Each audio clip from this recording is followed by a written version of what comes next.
Hey, Mr. Snerdley, does it bother you that Trump said that NATO is obsolete? It doesn't bother me either. I mean, this is what Trump said that during the campaign. This is nothing unusual or out of the ordinary. Trump said things just like that. Trump is amazingly consistent. I think this is one of the things that's really bothering people. Trump is in their world, Trump is so off the wall that they told themselves, he doesn't really mean this stuff that he's saying during the campaign. No way. He doesn't really mean this.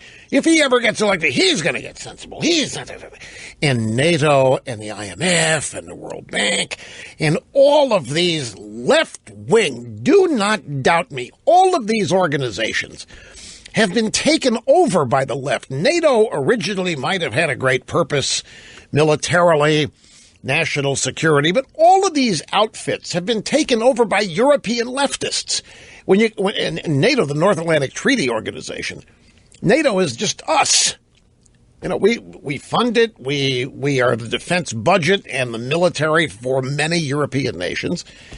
And Trump is thinking, why does this still exist? This is an example of these outdated things that nobody gets rid of because it's just the way they are. But if you do a genuine analysis of the usefulness of these things, it's not useful anymore. It doesn't serve any real purpose anymore. Plus, we're getting screwed in the process, which is something that Trump said about NATO throughout the campaign. The fact that he's being consistent and the fact that they're slowly coming to realize this guy meant what he said. Their world has been rocked. The entire the worldwide elite establishment, their world has been turned upside down by this election and by Brexit, if I might add. And they're just beside themselves on how to act. And they're just scared to death that they don't have the votes in this country to stop Trump. This is fascinating to watch. Just from the flat out objective observer perch, it is just fascinating to watch this. All of this is a gigantic teachable moment. The things that people have the opportunity to learn about so many of these institutions that are not helpful to us, that provide launching pads and homes for the worldwide left to mount their campaigns one after another, which always have, to one degree or another, America in the crosshairs. And what we have in Trump is a real guy. He's just a real guy who himself has been observing all these things and can't believe that their usefulness has come and gone, and yet they're still there, and they get even more money. And that he can't believe the amount of money wasted by the United States propping up all of these things.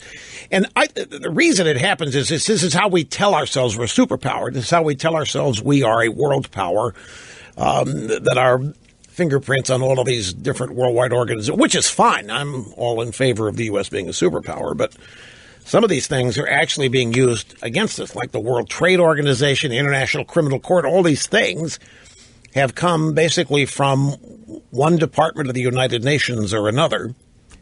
And every one of these things is designed to fleece the United States either of money or power. There's just no question about it. And you've heard people say, we can't change that. Why? Well, it's always been this way. Well, here's somebody that's coming along and doesn't think that that's relevant. Just because it's been doesn't mean he has to stay. Just because we've been doing it, even if it's bad and mistake-filled, doesn't mean we have to keep doing it. But to these people, we do because it's their livelihood, it's their identity, it's their way of life, standard of living, any number of things.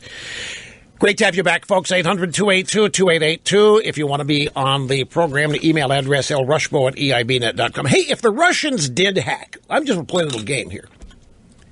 Let's accept the premise. If the Russians did hack, say, the Democrat National Committee computers, and if the Russians did leak the stuff, how did NATO help stop it? Of what use was NATO in protecting the United States? NATO was to protect Europe from Russia. Was it not, Mr. NATO was to protect Western European democracies from the giant footprint of Soviet communism. And that's why Gorbachev and his buddies always wanted to get in. And it's why the American left was always eager to let the Russians or the Soviets in. And Reagan constantly said, no, you're foolish for not letting them in NATO or anything else like that. But the left in this country is pushing for the Soviets, now the Russians to be, well, I don't know about Putin now. But what difference would it have made?